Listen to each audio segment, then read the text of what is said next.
Olá, galera, tudo bom? Muito boa tarde, meus camaradas. Quem está falando aqui é o Alexandre Tupinambá, sou do Papo Vermelho, né? E antes da gente poder começar, queria convidar todos a conhecerem as redes do Papo Vermelho, né? O Instagram do Papo Vermelho e a página no Facebook. E também tá conhecerem e a se inscreverem no canal e comentar, compartilhar, porque eu acho esse tema muito fundamental, né? O tema do nosso vídeo de hoje, do nosso convidado entrevista hoje, muito fundamental para a conjuntura do país, né, atual, que foi a questão do vandalismo, né, que aconteceu na capital do país no último domingo. E também queria convidar vocês a conhecerem, né, o trabalho do professor Luiz Pandula, né, as redes do professor, e a conhecerem o canal dele, né, o Biologia Socialista, né? A gente vai ter um tempo, né, para o professor poder expor, né, essa opinião sobre o tema, poder falar com a gente sobre o tema. Enquanto isso, se a galera quiser fazer perguntas para o professor, para ele poder responder, seria ótimo. Né? Eu vou dar um tempo para o professor de uns 30 minutos, não sei, para poder expor e poder falar sobre o tema. Tá bom, professor? Muito boa tarde e muito obrigado, né, por aceitar o nosso convite. Ô, Alexandro, camaradas que estão aí assistindo, que vão assistir depois também. Antes de mais nada, eu que agradeço aí pelo convite. Um momento bastante delicado que a gente passou, né? Como vários analistas falam aí, uma tentativa de golpe frustrada, mas que bateu na trave. E a ideia hoje aqui é falar um pouquinho exatamente sobre isso, né? E eu sou professor de biologia, sou bastante atuante na causa progressista, na causa da esquerda, gosto muito das questões de geopolítica, e acho que para a gente poder estar discutindo um pouquinho isso daí, a gente precisa entender esse contexto da relação, né, que o agronegócio principalmente tem, e que não é de hoje, né, não foi do dia 7 de setembro, não foi no dia 8 de janeiro que tudo isso começou. Então eu fiz aqui um breve roteiro que a gente vai estar explanando um pouquinho para vocês, e, obviamente, eu, enquanto biólogo, é meu dever, né, meu juramento em defesa da vida, a gente criticar o agronegócio, esse mecanismo aí destruidor de ambiente, destruidor de vidas, né? E, obviamente, mostrar também essa relação ainda mais suja, né? Uma relação terrorista, uma relação golpista, não tem outra palavra que não sejam essas, né? Para a gente falar um pouquinho disso daí. Então, para a gente entender a história, vou fazer um breve resumo aqui de como surge essa questão do que antigamente chamavam, né, de agrobusiness, né, agora a gente está falando de agronegócio, como que tudo isso aí surge. Claro que não surge especificamente no Brasil, mas o Brasil ele vem a ser um importante campo, né, para a atuação imperialista, principalmente estadunidense, né, como a gente sabe que hoje não é mais aquele mundo unipolar que os Estados Unidos até então desejavam, já é um mundo multipolar, com as forças aí bastante acentuadas de China, de Rússia, né? A gente vai falar um pouquinho rapidamente também da questão do BRICS, o que isso tem a ver com toda essa questão.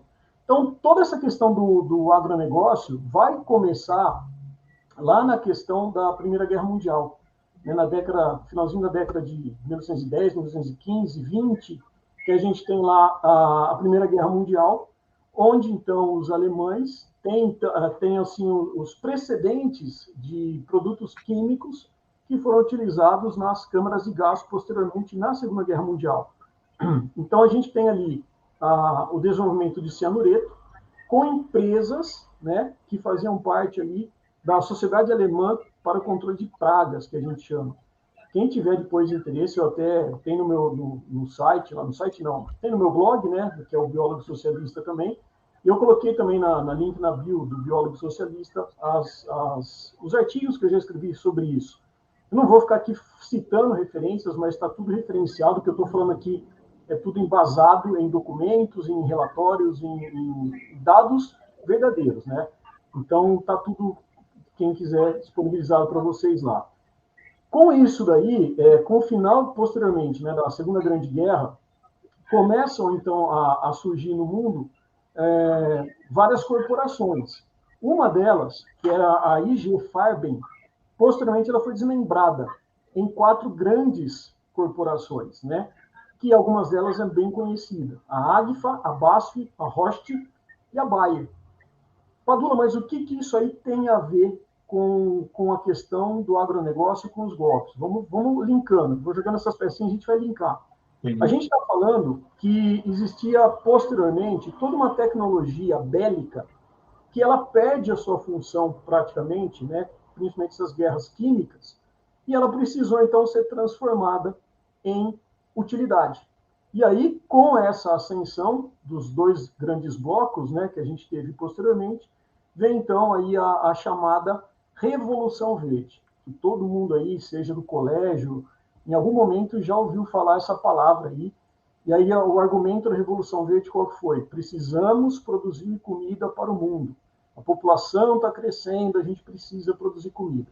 E aí o que foi a grande sacada deles? Eles pegaram toda essa tecnologia da indústria bélica e transformaram para jogar isso para a produção, teoricamente, de alimentos. E com isso, obviamente, surgem os latifúndios, surgem as monoculturas, e com isso a gente começa a ter uma restrição de variabilidade de produtos.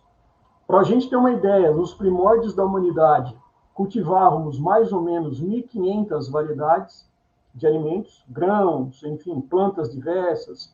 E hoje, né, passando, dando esse salto aí no final da década de 60 para cá, a gente tem aí basicamente a alimentação humana colocada em cima de 15 variedades.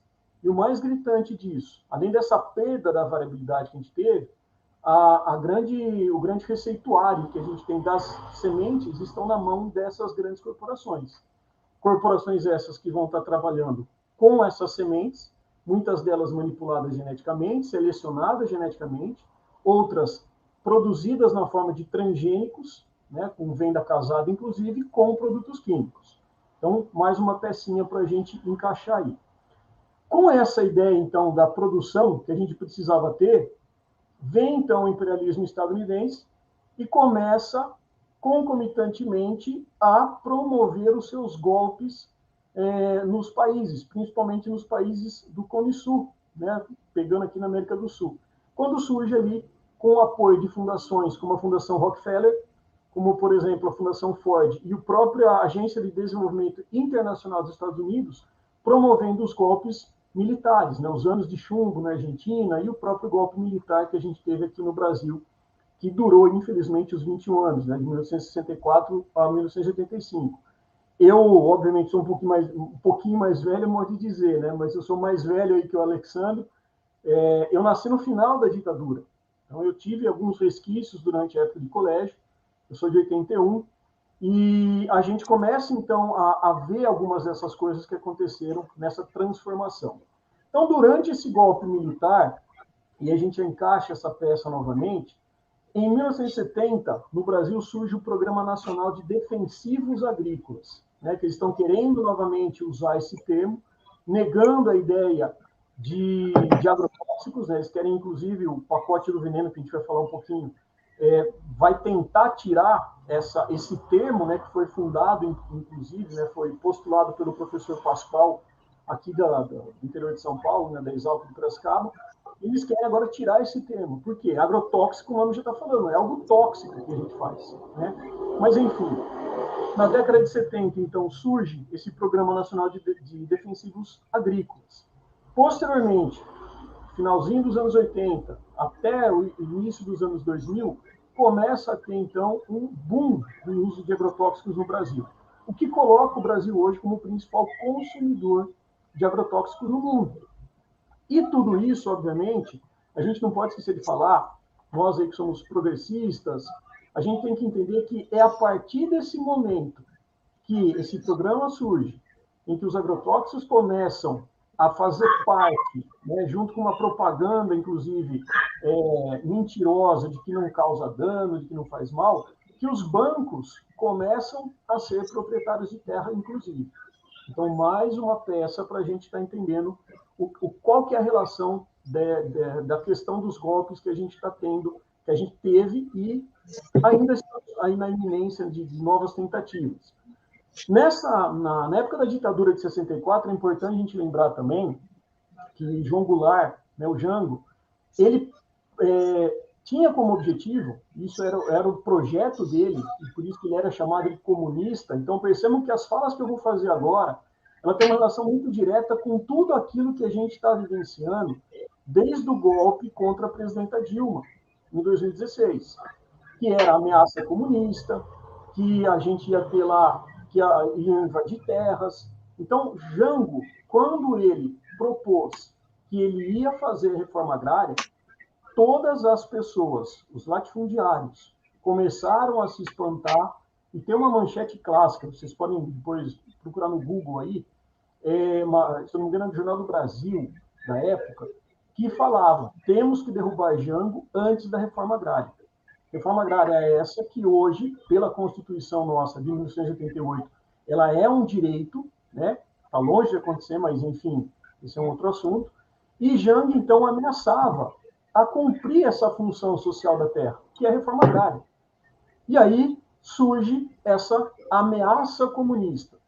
Imagina, porque nós somos pela família, né? Deus acima de tudo, os mesmos discursos de 1964 até hoje, os discursos que a gente vê aí pelo inominável, né, que felizmente perdeu as eleições, e se tudo der certo, vai pagar por todos esses crimes que ele cometeu, crimes contra a humanidade, crimes contra a natureza, enfim. Então, assim, essa retórica batida não é de hoje que a gente ouve isso. E o que isso tem a ver? Porque nessa época, as grandes revoluções, se a gente pegar as revoluções sandinistas, se a gente pegar a própria Revolução Cubana, na época de 60, 70, o campesinato era muito forte, ele era muito fortalecido. E isso era temido pelas elites burguesas, pelos latifúndios. Então, automaticamente, usa-se essa retórica. Só que, infelizmente, não é isso que aconteceu hoje. Por quê? Porque nós tivemos o êxodo rural, né? Novamente, né? Quem estudou história aí já ouviu falar disso. E o campo ele perdeu essa força, gerando pessoas com nível de pobreza, porque não tem qualificação suficiente para a cidade, e automaticamente pessoas que passam fome, porque aquelas pessoas que produziam deixam de produzir e o alimento que chega é um alimento mais caro. Né? Então, são peças que a gente precisa estar entendendo. Então, toda essa situação do golpe hoje, ela continua sendo financiada pelo agronegócio. Para a gente ter uma ideia hoje, né, os levantamentos que a gente tem, são 5 grandes gigantes do agronegócio que detêm um monopólio mundial de 70% do mercado. Syngenta, BASF, Bayer, que hoje é Monsanto, né, Bayer comprou Monsanto, a Corteva e a FMC. Então, são grandes gigantes, essas 5 grandes gigantes do agronegócio, que têm seus interesses nos governos. Não à toa a gente vê que no golpe de 2016, na tentativa de golpe, nas fake news, na eleição do genocida, né, em 2018, e nessa tentativa frustrada que a gente teve, nós continuamos a ter a influência dessas grandes corporações, do agronegócio em si. E por que, né, a gente tem isso daí? Primeiro que a gente tem que entender que o que está por trás desse financiamento, esses fazendeiros, esses latifundiários, se a gente pegar tudo que acontece desde o golpe contra a presidenta Dilma, em que o Temer entrou, o que aconteceu lá, entre outras coisas, mas principalmente reforma trabalhista, né, a perda dos direitos dos trabalhadores, fragilidade de políticas ambientais que foi piorada durante também o governo do genocida. Quando o Temer faz isso daí, ele favorece situações análogas à escravidão. E isso já vinha acontecendo, só que era uma ameaça porque qualquer denúncia, qualquer fiscalização que tivesse, a lei amparava esses trabalhadores. Agora, com a fragilidade das leis trabalhistas, tudo isso atende ao interesse desses grandes empresários, desses fazendeiros, desses latifundiários. Então, é outro ponto que a gente tem que entender. A fragilidade das questões as questões ambientais facilita a boiada passar, como diz aquele outro canalha que foi lá entre aspas, né, ministro do meio ambiente, vamos aproveitar a pandemia, que as pessoas estão preocupadas, e vamos passar boiada, né? Vamos desmatar. A gente teve recorde de desmatamento, a gente teve incêndios criminosos, tudo isso para favorecer esses latifúndios, essas empresas, para exploração. Então, percebam que são situações que a gente tem que vão fazer com que os grandes interesses, essa burguesia golpista, terrorista, que colocou lá 2, 3 financiadores que estão sendo investigados e que colocou lá centenas de milhares de pessoas para fazer aquela invasão fatídica, né, lamentável, terrorista nos 3 poderes em Brasília no dia 8 de janeiro, ela tem interesse em tudo isso, ela tem interesse nessa desestabilização. Por um outro motivo também, o aparelhamento do Estado. Quando coloca-se um indivíduo, como foi o ex-presidente, que colocam pessoas que estão ali alinhadas com a sua política de morte, a chamada necropolítica, eles têm a certeza e a facilidade de que o projeto do pacote de veneno, que tira a autonomia de órgãos fiscalizadores, como o IBAMA, como a Anvisa, né, para fiscalizar isso, facilita todo esse desmonte ambiental. Eles têm a certeza de anistia nas terras de grilagem, porque quando você coloca pessoas que estão alinhadas com a ideia do marco temporal, é muito mais fácil você ter uma aprovação, né? Então, obviamente, vai ter uma canetada daquele que é o líder do executivo, mas ele também tem um legislativo que apoia, né? Então, apesar da gente vivenciar uma democracia, não é uma democracia plena. E é essa a grande importância que a gente tem que pensar quando a gente fala em eleições, né? Quando seja para vereador, no caso municipal, ou os deputados e senadores. Porque são pessoas que estão lá, nós estamos elegendo, para que ela seja representante nossa. E quando você coloca senadores, deputados, deputadas, que vão apoiar esse tipo de situação, facilita, obviamente, para um governo de morte, que é o que foi que aconteceu nesses 4 anos fatídicos, né? 6 anos contando com o golpe que o Temer promoveu também.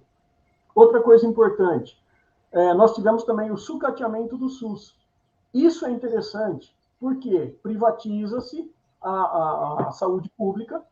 Para quê? Porque privatizando a saúde pública, além de gerar lucro para o empresariado, a gente também tem lá a fragilidade da vigilância em saúde ambiental, que é de responsabilidade do SUS. Uma secretaria específica do SUS, que tem como objetivo denunciar, verificar, averiguar exatamente contaminantes ambientais, doenças relacionadas aos agrotóxicos, ou seja, vamos tirar isso do caminho, isso daí está atrapalhando.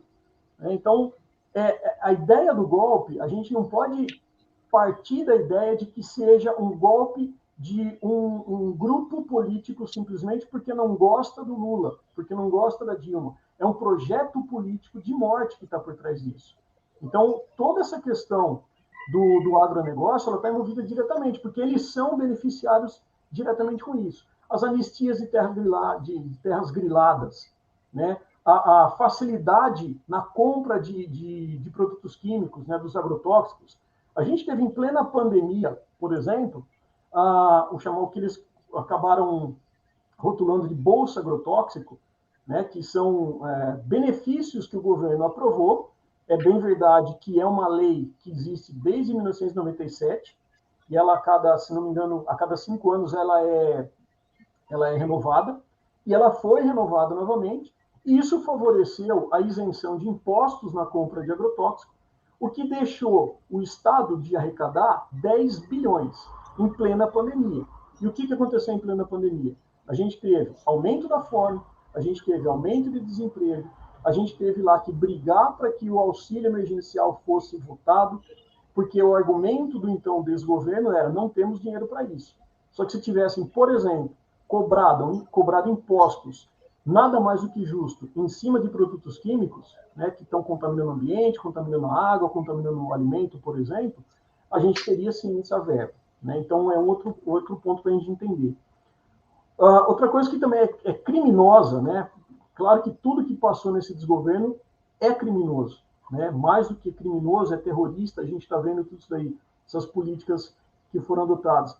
Ele promoveu o desmonte do PNAE, né, que é o Programa Nacional de Alimentação Escolar, e do PAA, que é o Programa de Aquisição de Alimento, em que eu, entre outras coisas, favorecia o desenvolvimento da agricultura familiar, da agroecologia, que são mecanismos de produzir alimento de forma saudável, de forma sustentável, favorecendo essas famílias, e que tinha por obrigação, por uma lei que foi postulado durante os governos progressistas, Lula e Dilma, de comprar no mínimo 30% dessas agriculturas familiares. Então, você dava uma vazão para esse alimento, um alimento que chegava de qualidade, que chegava das crianças. E são crianças que, obviamente, em estado de crescimento, elas têm uma necessidade de alimentos, uma necessidade de nutrientes saudáveis, que é o que o agronegócio não proporciona. Saiu, inclusive, essa semana, um novo estudo falando da quantidade de agrotóxicos, de resíduos de agrotóxicos, encontrados em papinha de bebê, por exemplo. Ah, mas a quantidade é pequena. Então, existe segurança? Existe uma quantidade mínima, será, que a gente comer veneno? Né? É o argumento que eles usam isso daí, que eles usam hoje em dia. Só para a gente ter uma outra noção também, quando a gente fala da questão da pandemia, do aumento da fome que a gente teve, e o Brasil voltando vergonhosamente ao mapa da fome, né? A gente tem aí uma questão bastante significativa em relação à questão da quantidade de pessoas que voltaram. São 33 milhões de pessoas passando fome, não tendo o que comer. E outras 127 milhões de pessoas em insegurança alimentar. E, curiosamente, nesse mesmo momento, o que aconteceu? A gente está vendo exatamente o agronegócio lucrando. Por que lucrou? Porque aumentaram as quantidades de terra cultivável para a produção desses que eles chamam de alimento, mas não são alimentos, são commodities. Né? É matéria-prima para exportação. Eu tenho alguns dados aqui, ó. Alimentação animal, 93% da soja que é produzida no Brasil, ela é exportada para a ração animal. 80% do milho que a gente tem produzido no Brasil é para a produção de ração animal. E o que é o mais grave nisso tudo? Mais do que aumentar essas áreas de produção de commodities, a gente teve uma diminuição das áreas de plantio de feijão, de mandioca, de trigo, de arroz. Por quê? Porque isso é para o mercado interno, isso é alimento. E eles não querem. Outra coisa importante, por que interessa o golpe? Por que interessa a crise política? Por que interessa tudo isso?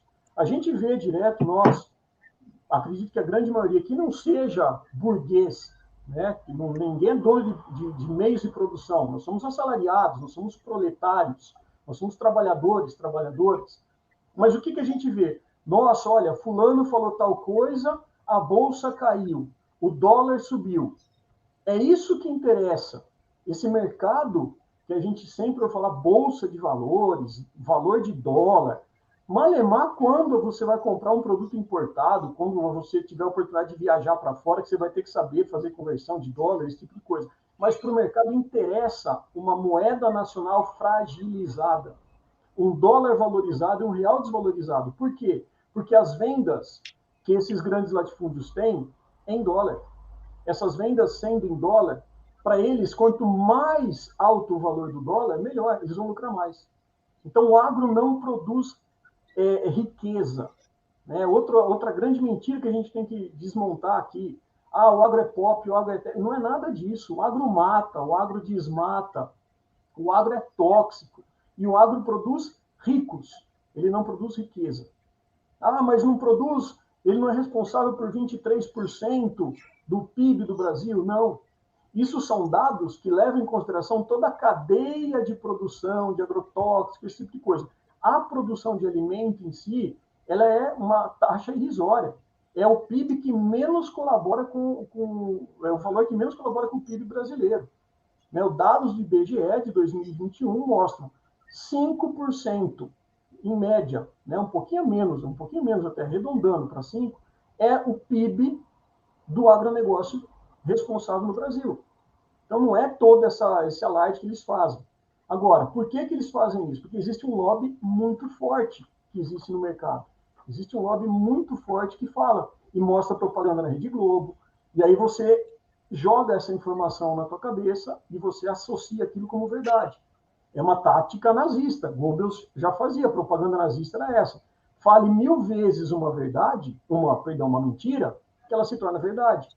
E é isso que o agronegócio faz. Joga isso, faz propaganda, faz lobby no Congresso, vem um monte de negacionista falando, e o negacionismo também é o interesse deles. Por quê? Falando que aquecimento global não existe, falando que vacina não funciona. Eles querem promover essa política da negação, negar os fatos. Eles vivem no mundo, não vou nem falar de terra plana aqui, né? Mas, enfim, tem muito terraplanista, né? Mas, ao mesmo tempo, esse negacionismo é mais sério, porque eles financiam, inclusive, palestras, isso aí o Ministério Público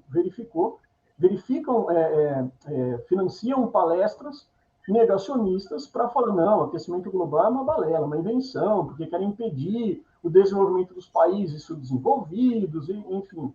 E por que eles fazem isso? Porque o aquecimento global hoje em dia ele está relacionado principalmente com alguns gases, mas os dois principais, o gás carbônico, CO2, e o metano, CH4. E de onde vêm esses dois principais gases? No caso do Brasil, nós ocupamos uma parcela, se não me engano, nós somos o quinto maior emissor de gás de efeito estufa, só que se nós tirássemos o processo de degradação de floresta, de incêndios criminosos, nós seríamos aí por volta do 15º. Então, a questão de combustível fóssil é significativa, a queima dos derivados de petróleo, do carvão mineral, enfim. Mas o principal emissor que nós temos no Brasil hoje vem do desmatamento, dos incêndios criminosos e da produção de pecuária. Tudo isso atrelado a quem? Novamente ao agronegócio. Então, quando você mostra esses fatos, e são dados científicos, não é invenção, a gente está falando, olha, o agronegócio, à medida que ele está avançando nesse aspecto, ele não está sendo sustentável. E nós temos aí a Agenda 2030 da ONU, os vários Objetivos de Desenvolvimento Sustentável, né, as chamadas ODS, que falam, olha, nós precisamos rever muitas das coisas. Entre essas coisas, o mecanismo de produção de alimento. E essa produção de alimento, ela passa por barrar essas ideias negacionistas. Porque não adianta nada a gente continuar falando, reúne lá COP27, COP não sei das quantas, e se a gente não tomar uma atitude que realmente funcione. Né? Acho que esse é o ponto principal. Então, essa ideia também do desmatamento, muita gente fala, mas estão falando isso porque nós temos que defender a Amazônia, nós somos patriotas, a gente não pode, não existe aquecimento, isso é uma invenção porque eles querem tomar conta da Amazônia. Que patriotismo é esse? Né? Que acredita em mentiras, que a maior parte da Amazônia, sim, está no território brasileiro, mas nós não estamos fazendo isso. E, ao mesmo tempo que joga-se essa informação, o que a gente está vendo? Desmatamento. Nós não estamos protegendo. Então, você cria uma retórica em cima disso aí que é, inclusive, incoerente. Tá? Esses projetos também de negacionismo, eles visam uma ideia que é típica do imperialismo, né, o imperialismo estadunidense, principalmente, atualmente, né, que é o apagamento histórico das populações tradicionais. Porque quando a gente fala em Amazônia, quando a gente fala em Cerrado, no Pantanal, na Caatinga, enfim, nos biomas brasileiros, não são apenas matos, não são animais que estão ali, não são rios apenas. Nós temos populações, nós temos várias etnias, nós temos comunidades indígenas que estão gritando por socorro. A gente viu a negativa de fornecimento de água potável durante a pandemia, a negativa de vacina para as populações indígenas, e tudo isso teve que ser denunciado, teve que ter um papel significativo dentro da comunidade, das redes sociais, para que, acionando o Ministério Público, acionando o Supremo Tribunal Federal, a gente conseguisse fazer com que esses povos fossem assistidos. Né? Isso vale para os quilombolas, isso vale para as comunidades ribeirinhas, isso vale para as comunidades indígenas. Então, existe toda essa política por trás desses golpes, essas tentativas de golpes, porque é do interesse do agronegócio também perpetuar isso daí. E o agronegócio atende diretamente aos interesses do imperialismo. Então, é isso que a gente precisa ter uma noção. Em relação à questão ambiental, a gente também precisa entender que nós falamos muito em questões de falta de água, a questão hídrica, né, que a água vai faltar. Nós temos aqui no Brasil reservatórios, né, o reservatório Guarani, o aquífero Guarani, entre outros, as bacias hidrográficas ali no Pantanal, e a gente fala, precisamos preservar a água. Só que o que a gente faz? A propaganda é fecha a torneira, escovar o dente. Não que não seja importante, mas é um pontinho. Onde está vindo efetivamente o gasto dessa água? Exatamente dos processos da agropecuária. Dados para a gente entender isso daí. 78% dessa água, 66% vem das irrigações e 12% vem da pecuária. E mais grave ainda, tem vários estudos mostrando isso daí também, que essa água, quando ela volta contaminada. Justamente por quem? Pelos agrotóxicos. Fungicida, pesticida, inseticida, acaricida, tudo que é sida acaba sendo contaminando essa água. E essa água está chegando na nossa torneira. Mas eu moro longe do campo de produção, eu moro longe da zona rural, mas está tudo penetrando no lençol freático. E as estações de tratamento de água e esgoto, quando as cidades apresentam, elas não são capazes de retirar esses resíduos químicos. Tem um estudo muito famoso, não vou lembrar o site agora, chama Água que Você Bebe, uma coisa assim. Eles fizeram um levantamento de 27 tipos de agrotóxicos. E eles encontraram em várias, para a gente colocar pela cidade, inclusive, lá, eles fizeram um levantamento em várias dessas regiões e constataram muitos desses 27, 21 especificamente, são produtos químicos que a União Europeia já proíbe na sua presença, nos seus países. E o Brasil ainda continua permitindo. Né? Esse projeto que está aí na iminência de ser votado, a gente precisa fazer a pressão popular em cima disso, que é o pacote do veneno, ele alerta exatamente sobre isso. A gente está consumindo, contaminando o solo, contaminando a água, contaminando o ar, os alimentos, a água, e a gente não está fazendo nada.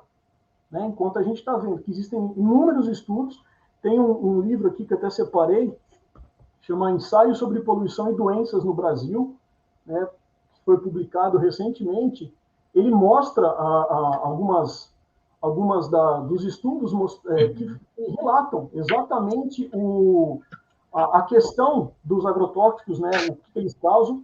Tem também aqui o dossiê da Abrasco, esse não é o mais novo é esse daqui, né, que tem o acesso gratuito, inclusive, para quem tiver interesse, né, na campanha permanente contra os agrotóxicos, mostrando exatamente os danos que isso tudo causa. Então, é uma coisa muito interessante, porque não existe um limite seguro. Se eu falo para você, Alexandre, e camaradas que estão assistindo, poxa, isso aqui, se você ingerir muito, vai fazer mal. Você vai querer tomar aquilo? Você vai querer comer aquilo? Mas quanto que é seguro? Né? Então, é isso que a gente precisa entender. Não é seguro a gente falar que isso se tomar pouquinho vai fazer mal. Não, a gente sabe que isso aí vai fazer mal. Um exemplo disso foi em Mato Grosso do Sul, em Lucas do Rio Verde, Lucas do Rio Verde, uma tese, uma dissertação de mestrado de uma bióloga que constatou a presença de resíduos de inseticidas que eram aplicados no campo no leite materno das mães. Então, eles pegaram, analisaram, acho que foram, aí a crítica vem, né? Mas foram só 62 amostras que eles fizeram. Independentemente da validade estatística disso, né? Não vamos discutir essa questão estatística. Vamos analisar a materialidade disso tudo. 62 amostras, eles constataram a presença de inseticida que era aplicado no campo, e a mãe, que não tinha nem contato com isso, apresentava isso passando para o filho. Passa para o filho. O filho está ingerindo esse leite materno. Criança em desenvolvimento. Né? O que acontece durante o desenvolvimento? Várias mitoses, né? Divisão celular, crescimento, desenvolvimento. Quantas crianças que a gente está vendo hoje em dia que apresentam, por exemplo, transtorno de déficit de atenção e hiperatividade? Quantos casos de câncer que a gente está vendo na nossa sociedade que até então a gente não via? Casos de Alzheimer, de Parkinson, autismo. Olha, existem vários estudos, como eu falei para vocês, mostrei no livro aqui, mas é uma relação direta que existe entre essas doenças comprovadamente causadas ou desencadeadas por agrotóxicos e que a gente está simplesmente tapando os olhos para isso. Então a gente precisa entender isso porque nós estamos gerando pessoas doentes, pessoas que vão comprometer o seu desenvolvimento, inclusive que vão levar essas pessoas à morte. Então o uso de agrotóxicos, a questão do financiamento disso tudo, tem uma relação direta. Padura, mas o que essas empresas ganham com tudo isso? Vou falar uma coisa. A Bayer, vou pegar um exemplo só. Bayer, maior produtora de remédios. Monsanto, maior produtora, uma das maiores produtoras de agrotóxicos e das sementes modificadas geneticamente, as chamadas OGMs, os organismos geneticamente modificados. Essas empresas se fundiram, 2016, salvo engano. O que acontece? Uma gera a doença e a mesma empresa, que é agora Bayer Monsanto, vende o remédio. Não é teoria conspiratória isso. Tem um outro livro bem legal, tem até um filme no YouTube chamado O Mundo Segundo a Monsanto. É uma jornalista, a Marie Monique Robin, né, uma jornalista francesa, em que ela mostra como que funciona. E nesse livro aqui, ela cita um dos CEOs da Monsanto, aqui não era junto com a Bayer ainda, e ele cita um dos CEOs da Monsanto que fala, olha, tudo que nós investimos nos transgênicos, mostrando que faz mal tudo, eles não deixavam isso vir à tona. E ele falava, nós não podemos perder $1 de que nós investimos. Ou seja, é o lucro acima de tudo. Então, percebam que para essas empresas que fazem o lobby, né, a gente vê isso daí acontecendo, nomeia-se lá um determinado ministro que tem uma relação direta com a empresa, que era o presidente, que era diretor de uma empresa, ele vai lá, ele luta para aprovar uma determinada lei que vai favorecer essa empresa. Aí ele sai. É o que eles chamam de porta giratória. E é bem relatado nesse material aqui. Então, existem várias situações que a gente tem que falar, porque essas empresas têm relação direta com isso. Para a gente entender também outra coisa importante, sabe-se uma média. Né? A doutora Larissa Bombardi, ela fez um trabalho muito importante, professora da USP, geógrafa, né, pós-doc. Hoje ela está vivendo exilada entre a Suíça e a Alemanha, professora da USP, porque ela foi ameaçada exatamente pela bancada ruralista, pelos latifundiários, porque ela denuncia tudo isso. Né? Dossiê da Brasco, tem muita informação dela, inclusive, e ela fez um cálculo, mostrando que, por ano, cada um de nós, cidadãos e cidadãs brasileiras, ingerimos uma média de 7 litros de agrotóxicos. Ah, mas o agrotóxico ele não vai fazer mal porque é pequena quantidade. Muitos deles se acumulam. Muitos deles só vão manifestar posteriormente. Então, não é seguro. A gente precisa denunciar isso daí. E para a gente entender um pouquinho também de como é incoerente, durante esse desgoverno que acabou, nós tivemos aí mais de 1.800 novos princípios, novos produtos químicos autorizados. Foi um crescimento exponencial.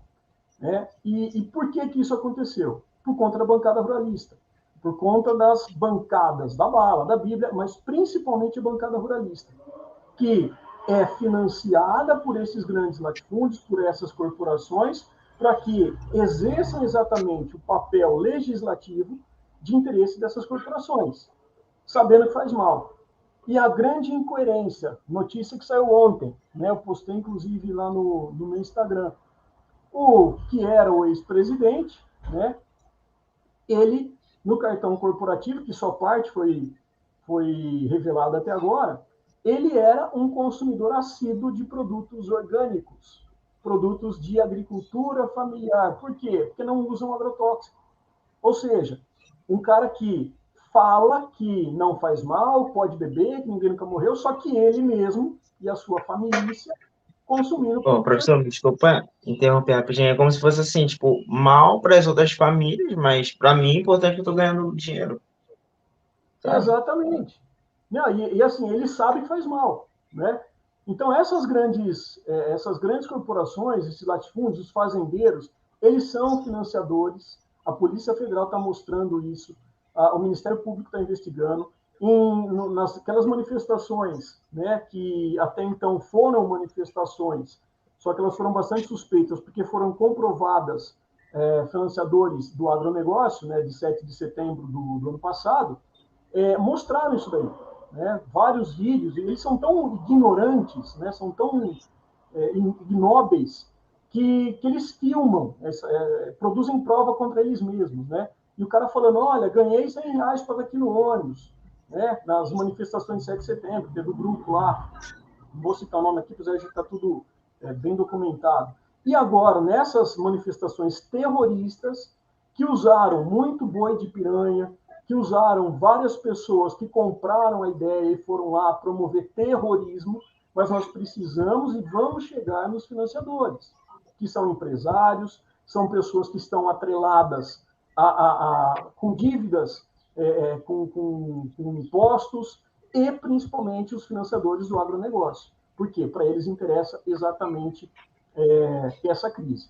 Então, os golpes, né, para a gente falar um pouquinho disso daí, eles precisam ser combatidos dentro de uma visão geopolítica. Eles precisam ser combatidos dentro de um contexto também ambiental, porque não é simplesmente não gostar de um partido, não gostar de um político. A democracia ela é favorável por conta disso. A gente pode ter essa alternância de poder. Uma disputa política ela é saudável. Agora, quando interesses imperialistas, principalmente, vêm para tentar fazer com que mude-se a vontade popular para interesses de uma minoria que usa uma massa de manobra para tentar isso, isso é crime. Isso é um atentado contra o Estado Democrático de Direito, que está na nossa Constituição. Tem uma frase muito bacana que eu ouvi esses dias, não sei, infelizmente, quem que é o autor, que fala: a democracia não é o melhor dos regimes políticos, mas é a melhor alternativa que nós temos até hoje. Então, a gente precisa valorizar isso tudo. E, para isso, a gente precisa valorizar a questão da produção popular, da agricultura familiar, da agroecologia, que ela, sim, é uma forma sustentável. Padula, mas não vai produzir suficiente, é o argumento que eles fazem. Mas tem produção. Esse outro livro aqui, do Adilson Pascoal, que é o que colocou o termo agrotóxico, inclusive, né, professor da Exalc, aqui de Piracicaba, onde eu fiz o mestrado, ele fala exatamente isso. Estudos mostrando que a produção é, no mínimo, igual. E, em grande parte, também consegue superar a produção desses latifúndios. Por quê? Porque você tem um equilíbrio, você tem a questão da sustentabilidade, a questão econômica, a questão social e a questão ambiental. Isso poderia fazer com que o Brasil fosse um dos precursores, né, um dos exemplos mundiais. Só que, para isso, a gente precisa enfrentar essa bancada ruralista, a gente precisa colocar políticas públicas, como, por exemplo, uma das propostas materialistas que a gente tem é a aprovação do PNARA, que é o Plano Nacional de Redução de Agrotóxicos, né, que é o que a campanha permanente contra os agrotóxicos vem lutando, para a gente aprovar. Já foi na comissão especial, ela já foi aprovada, e a gente precisa lutar para isso, para exigir que quem produz alimento de verdade, comida de verdade, que é 70% vindo da agroecologia, das agriculturas familiares, dos assentamentos, né? De novo, por isso, essa raiva que o pessoal tem do MST, do pessoal que exige moradia, do MTST, né? Porque eles estão mostrando, olha, nós estamos exigindo um direito constitucional. Se a terra, se a cidade não está exercendo o seu papel social, seja em moradia, seja na produção de alimentos, especificamente do MST, no movimento dos trabalhadores sem terra, a gente tem que exigir essa reforma agrária. E é isso que a gente precisa lutar hoje em dia. E a Pinara vai ser um importante papel para isso, porque ela vai colocar impostos em cima dessas produções, exigindo a redução desses agrotóxicos, e mais do que isso, produção de alimento com qualidade, fortalecendo a agricultura familiar, fortalecendo a produção de alimento de verdade, né? A agroecologia, a agricultura familiar, ela tem uma área de 26% plantada. mas é ela responsável por 70% do alimento. Os outros 30% vêm desse agronegócio, que detém uma área aí de 74%. Então, olha a incoerência. Se a gente fortalecer a agricultura familiar, se a gente promover reforma agrária, se a reforma agrária popular, se a gente promover a agroecologia, a gente consegue os 3 pilares da sustentabilidade.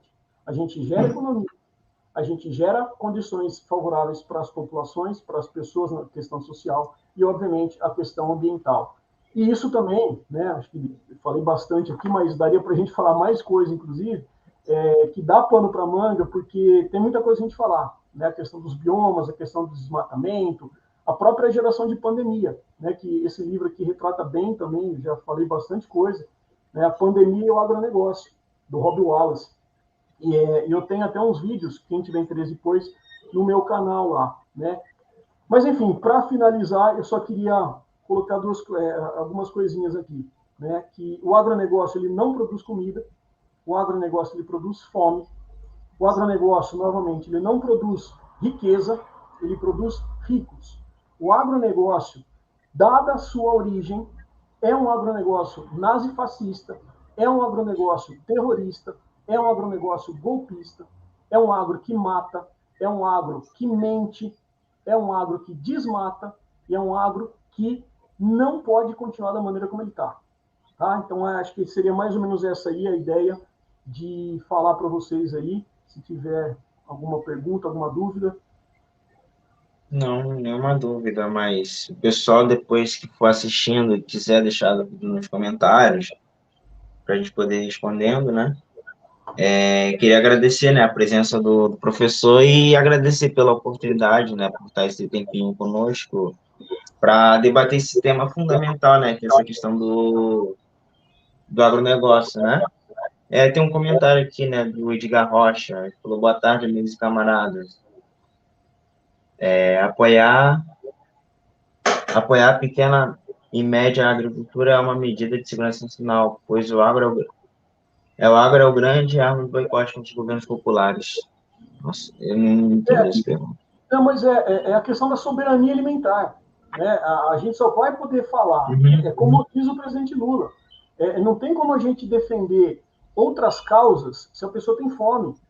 As políticas identitárias que a gente tem, não tem como a gente falar isso se a gente está vendo pessoas que estão morrendo de fome. Né? A fila do osso, vendendo o osso, né? Lucrando em cima da desgraça dos outros. Isso é o agronegócio. Então, a soberania alimentar, ela passa exatamente por isso. A agroecologia é o fortalecimento disso, a agricultura familiar é o fortalecimento disso, é a saída. A própria ONU, através das suas ODSs, exatamente falam sobre isso. Né? Então, o Edgar e Rocha, obrigado pela participação, e é exatamente esse é o ponto. Né? Nós temos que fortalecer a agricultura familiar, nós temos que fortalecer a agricultura sustentável, né? Que promove alimento, que promove justiça social, que promove respeito com o ambiente e que promove, obviamente, trabalho. A geração de emprego também, a maior parte dela é da agroecologia e da agricultura familiar. Muito obrigado, Edgar, pela participação. E estamos encerrando aqui, né, com mais um nosso bate-papo, né, com o professor. Queria agradecer e, mais uma vez, queria convidar todos a se inscreverem no canal do Papo Vermelho e a conhecer os outros conteúdos, né, que nós temos aqui e a compartilhar esse vídeo, que eu acho muito importante e fundamental. Pelo que eu disse no começo do vídeo, né, da live, pela conjuntura do nosso país difícil. E queria convidar a galera também, tipo, que não conhece o professor, e a conhecer as mídias do professor Luiz Pandula, né?